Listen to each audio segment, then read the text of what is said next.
We need to see Luke Keaschall in the majors if he's healthy at this point. I think. Agreed. I mean, they absolutely could use his bat and his aggressiveness and his base running. We spent the first part of this podcast talking about that. It's a little bit unfortunate that just as he's about to come back and just about as he looks like he's about ready to take some swings and be in some games, we've got a 4-day All-Star break across the majors and the minors, such that we probably won't see him in a game until right, which is shortly after the All-Star game. So. Which I think is partly why he's doing basically extended spring training, because they got pitchers down there that can throw to him for sure. I mean, you see that kind of often with rehabbing guys. If they're worried actual games are going to get rained out, or if the team's off, or a team's on the road and they don't want to send him on the road, like just go to Fort Myers. There's a couple dozen pitchers there that can throw to you.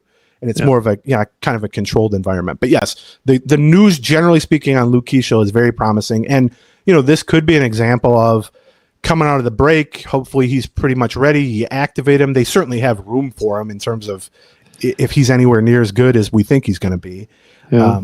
And leading into the trade deadline, if you were to trade a Willi Castro, let's say, or even a Harrison Bader, that creates some at-bats that could very easily be absorbed by a top 100 prospect. That's a fair point.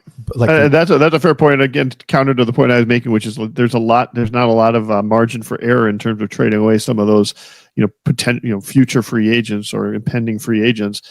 Keaschall might provide a little bit of extra cushion for making that sort of decision. Although, I mean, look, the Twins haven't hit all season. They got room for anybody who can hit. That's true. You're right. We're not in a spot ever really with this team since the middle of last season, at least, where it's like, what are they going to do with all these good hitters? They just can't play all these good hitters. I mean, come on.